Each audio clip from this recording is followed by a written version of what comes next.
Back to our tournament show. और break के बाद नाज़रीन और हाज़रीन को हम एक बार फिर वेलकम कहते हैं।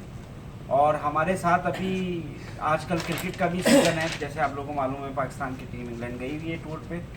तो हमें ज्वाइन किया है सिकंदर बख्त ने, जो बहुत ही लीजेंड है पाकिस्तान के क्रिकेटर, और वो अपने बारे में पाकिस्तान टीम के बारे में बात करना चाहते हैं कैप्टन इरफान साहब से, क्योंकि आपने आपको बताया कि कैप्टन इरफान साहब हर चीज़ पर बहुत ज़्यादा गहरी नज़र रखते हैं। इस तरह स्पोर्ट्स पर भी इनको लेडीज बहुत नजर रखता हूं मैं, ये भी आप बताइए थोड़ा सा। अबूर हासिल है। तो मैं माइक देता हूँ सिकंदर बख्त साहब को, जो इरफान साहब से बात करेंगे।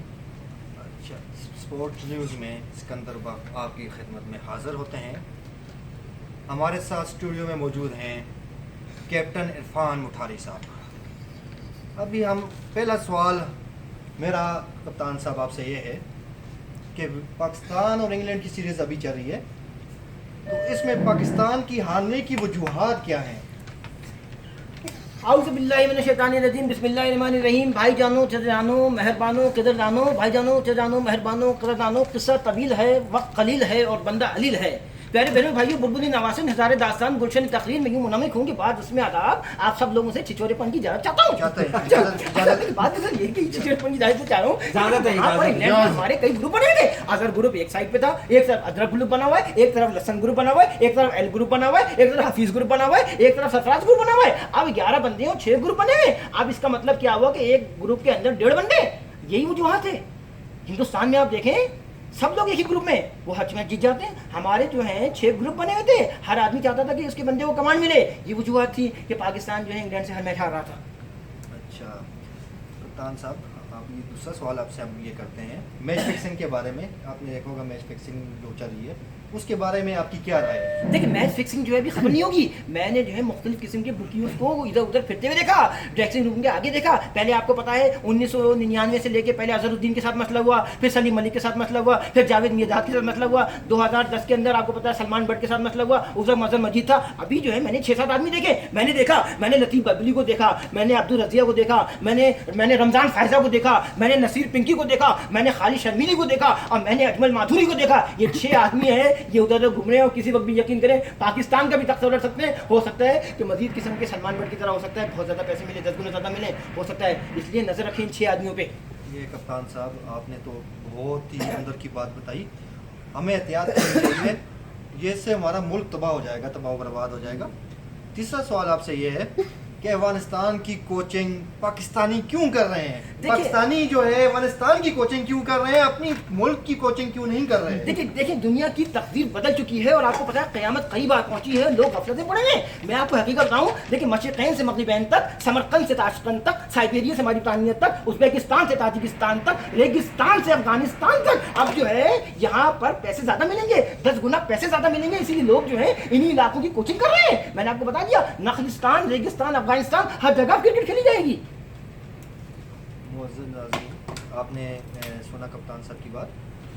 अभी हम जो है अंदर की बात करेंगे कप्तान साहब के साथ, जो आज तक किसी को नहीं पता होगी कि पाकिस्तान इंग्लैंड में जाके इंग्लैंड से क्यों हारता है, उसकी वजूहात क्या हैं। आज अंदर की बात बताएंगे हमें कैप्टन इरफान मुठारी साहब। देखिए बात दरअसल ये कि मैं अंदर की भी बताऊंगा और फ्रंट डोर की और बैक डोर सबकी बताऊंगा। बात दरअसल ये है कि ये लोग जो है रात को जो है जब थक जाते हैं तो मतलब विस्की पीने जाते हैं, बियर पीने जाते हैं, नाइट क्लब जाते हैं, लड़कियों के पास जाते हैं। और फिर क्या होता है, जब रात को सुबह जब क्रिकेट खेलना शुरू करते हैं, जब यूँ कहते हैं तो कभी कभी इनको तेल नजर आता है, कभी कभी इनको कुछ थोड़ी मुख्तलिफ चीज़ें नजर आती हैं, कभी कभी उनको स्टाउट साइड पे लेडी नजर आती है, कभी उनको यंग लेडीज नजर आती हैं। ज़्यादातर ये लोग यंग लेडी के चक्कर में इसी वजह से इंग्लैंड जाके हार जाते हैं। कभी कभी वो बल्ले के ऊपर तेल भी नजर आता है इनको।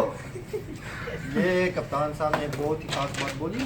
ये पाकिस्तानी जो है वैसे भी ठरकी होते हैं बहुत ज़्यादा, तो ये पाकिस्तानी क्रिकेटर्स का मेन प्रॉब्लम यही है। जो अंदर की बात आज कप्तान साहब ने बताई है, पिछले 50 सालों में कोई बंदा नहीं बता सका जो आज कप्तान साहब ने बताई है। बताऊंगा कि क्यों हार रहा है, अब वो बताऊंगा आज मैं।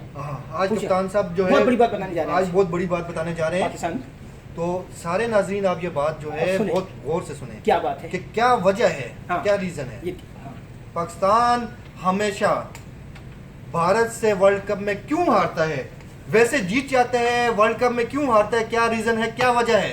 देखिए मैं आज आपको बड़ी रूहानी बात बता रहा हूँ और ये बात दुनिया में किसी को पता नहीं है, ये बहुत ही खास किस्म के लोगों को पता है। और आज मैं ये राज अफशा करने जा रहा हूँ, ये आप देख लीजिए, ये इंटरनेट पर रिलीज कर दीजिए। पाकिस्तान ने 75 वनडे जीते, इंडिया ने 50 वनडे जीते। पाकिस्तान ने जो है 75% टेस्ट जीते, इंडिया ने 50 जीते। हर जगह वो है, मगर वर्ल्ड कप क्यों हार रहा है? मैं आपको बता रहा हूँ क्या बात है। बात दरअसल ये कि जब वर्ल्ड कप का मैच होता है उस दिन हिंदुस्तान के 32 करोड़ मुसलमान होते हैं और पाकिस्तान के 22 करोड़ हैं। इसके अंदर 50% जो है पाकिस्तान में हकीर फकीर, कुतुब दरवेश, वलियो ख्वाजा, मखदूम मौलाना, मलंग मस्ताना, पागलो दीवाना, 50% जो है इनके बनते हैं 16 करोड़, उनके बनते हैं 11 करोड़। ये 16 करोड़ हकीर फकीर जब दुआ मांगते हैं, इंडिया की फतह की दुआ मांगते हैं, ये लोग जो है बाकी किसी मैच में दुआ नहीं मांगते हैं, उस दिन उस खास मैचों की दुआ मांगते हैं। और ये मैच पाकिस्तान वर्ल्ड कप में हारता रहेगा।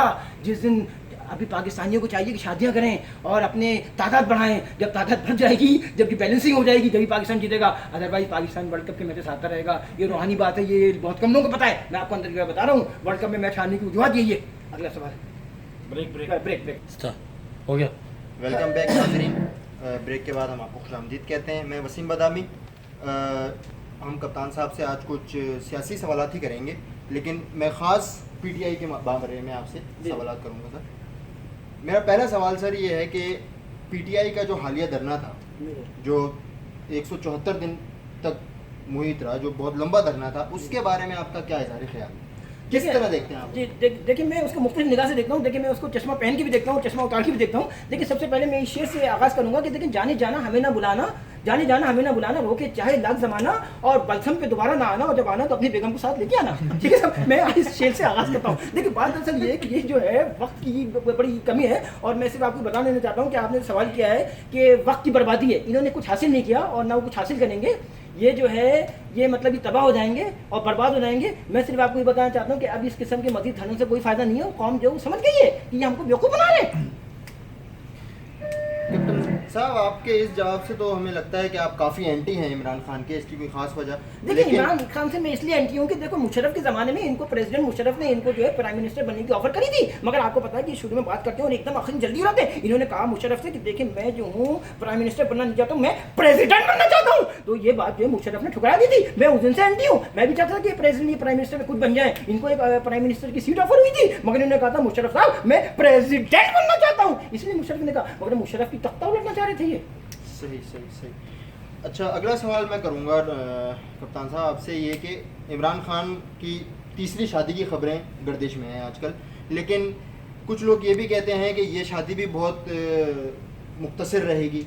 आपका इस बारे में क्या ख्याल है? किससे होगी और कितनी देर चलेगी? देखिए मेरे जो जन्म पंडली और जन्म कुंडली और चंद्र कुंडली और केतु और राहु के हिसाब से इनकी शादी जो है 365 अरब 24 अरब 7 तो चल जाएगी, मगर मेरे हिसाब से ये पक्के मुसलमान हैं और 4 शादी पूरी करेंगे और फिर इस दुनिया से रुखसत होंगे। मेरे हिसाब से पूरी 4 शादी करेंगे और आखिरी शादी 65 के बाद भी करेंगे। ये वर्ल्ड रिकॉर्ड बनाएंगे। ये वाहिद क्रिकेटर होंगे जिनकी 4 शादियाँ होंगी। ठीक है सर, ठीक। बहुत मेहरबानी आपकी, आपने इसमें कीमती राय हमारे साथ शेयर की।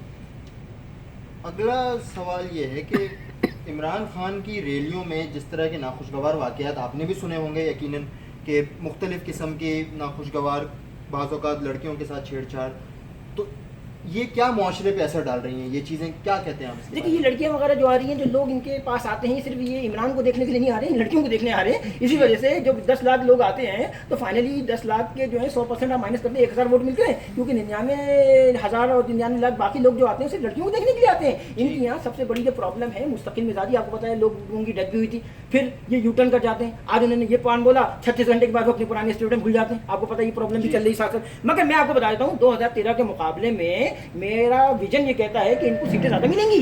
प्रेसिडेंट प्राइम मिनिस्टर बेशक बने ना बने, मगर जितनी सीटें इन्होंने 2013 में ली थी उससे ज़्यादा लेंगे। मगर इनको चाहिए अगर इंप्रूवमेंट चाहते हैं तो अपने मुस्तक़बिल मिजाजी से ही करें, यू टर्न जो मारते हैं इसको कम करें, और जो अपने बंदे जो लोग ऑर्गेनाइज करते हैं वहाँ पर बंदे अपने सही रखें, क्योंकि वहाँ पर थोड़ा सा डर है, सेक्सुअल हैरेसमेंट का डर है। वहाँ पर जो 99,99,000 लोग जो आते हैं उसमें 90% लोग लड़कियों को देखने आते हैं।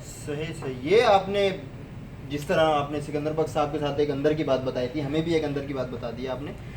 दूसरा ये आपकी बड़ी गहरी दोस्ती है शेख रशीद साहब के साथ, वो भी सिंगल हैं, आप भी सिंगल हैं फिलहाल, तो क्या कोई अनकरीब आप दोनों या एक साथ शादी करेंगे या क्या चक्कर है? शेख साहब हमारा जी शेख साहब के साथ हमारे बड़े अच्छे ताल्लुकात हैं और पिछले जन्म से चल रहे हैं, जन्म जन्मों के साथ है। तुम्हारा हमारा तुम्हारा, अगर ना लेते इस जीवन में लेते जन्म दोबारा, समझ गए ना। तो मतलब ये शेख साहब के बारे में ये कहूँगा कि जन्म जन्म का साथ है तुम्हारा हमारा, हमारा तुम्हारा, अगर हम लेते ना जन्म लेते जन्म दोबारा। शेख साहब का तो बस ये हमारा यही है कि देखिए अगर भैंस दूध घर में दे रही है तो हमारी ताल्लुकात है शेख साहब से। दूसरी अंदर की बात दूसरी अंदर की बात बताइए कि भैंस घर में मौजूद है और दूध भी दे रही है तो हमें बाहर जाने की क्या जरूरत है। ठीक है डॉक्टर साहब, ये है कि सबसे इंटरेस्टिंग सवाल मैं आज आपसे का करूंगा, सबसे इंटरेस्टिंग सवाल। वो ये है कि कंदील बलोच का भी हालिया जी, वाकया, उनकी हाँ। डेथ हुई, उनका मर्डर हुआ, उनके भाई ने किया। लेकिन एक वक्त था कि जब उन्होंने आपसे शादी करने का इजहार जी, जी। किया, आपने उसको मना भी किया। जी, जी। उसके बाद जिन मौलवी के साथ उनका ताल्लुक निकला वो भी आपकी पार्टी के निकले, मुफ्ती कबीर साहब। जी जी।